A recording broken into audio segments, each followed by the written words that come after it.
Hello, everyone. Mari Graceberg here, your host for the Joint Venture Success Summit. And I'd like to welcome each and every one of you to this one-of-a-kind online event on how to package, promote, and profit with joint venture partnerships.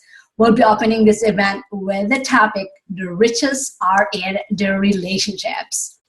You know, often it's said that the riches are in the niches, but that's not quite true. Actually, the most successful entrepreneurs, coaches, information marketers, and experts knows that real success comes from the relationships that you create. And in this powerful keynote, famed coach, visionary, and JV expert Rich German will share how relationships will become even more important in our digital age. So together, let's welcome Rich German on stage.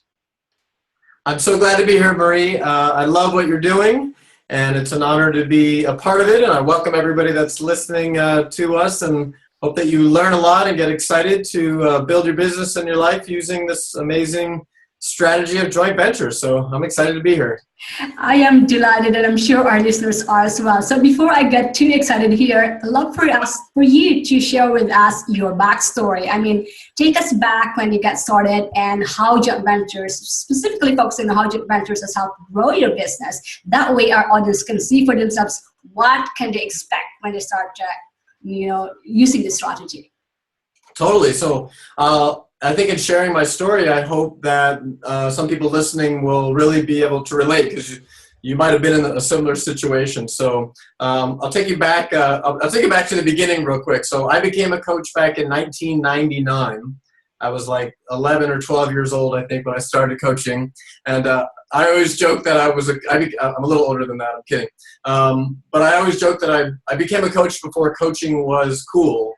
So in the late 90s, coaching wasn't that huge of an industry yet. And I became a coach, and I, for years, worked for another coaching company. And the advantage of working for a coaching company was that they handed me the coaching clients. The disadvantage of working for another company, and anyone that's ever worked for another company before, you might relate, is that I had to work for other people. And so I was like working really hard to make these other people wealthy and not myself.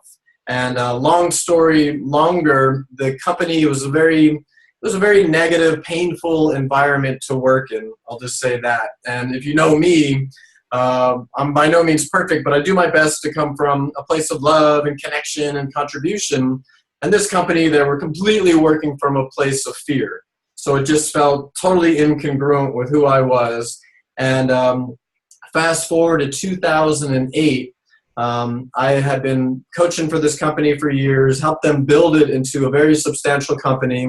I was making a lot of money. I had a lot of prestige in this little world that I was living in. And think about, if you remember what was going on in the economy in 2008. This was October of 2008. The economy here in the U.S. was basically falling down the tubes without touching the sides. And so I had this safety position that I was in because I was making money. I was doing well as everybody, the world was kind of falling apart. And I'll never forget, this is one of these moments you'll never forget in life. I was standing in my living room after a day of coaching, and all of a sudden I felt this pain in the middle of my chest. It's funny, I haven't told this story in a long time, and every time I do, it brings me back to that moment, so it's kind of emotional. And I felt this pain, and I was like, oh my God, like, what's happening? Like, am I having a heart attack? Or I felt like maybe there was a tumor growing inside of me. Like, my body was telling me, dude, you need to get out of this situation. If you don't, we're going to force you out. And that was it. I remember in that moment, I said, oh, I'm done. Like, this is my life on the line. This is way more important than this job and the money and the prestige, any of that. And so I did two things in that moment. One was I energetically released from whatever was going on inside my body. And two, I picked up the phone, called my friend who ran the company and said, hey, it's been real, but I'm out of here. And I quit. And I dove into this unknown abyss, and I started my own company. And so now the next day I wake up. The day before I had 50 coaching clients. They handed me all these clients, so I was coaching all day. And the next day I wake up and I have no clients. So I was like, okay, how am I going to, what am I going to do? And so I at the time, I just called it common sense, and now I call it joint venturing. But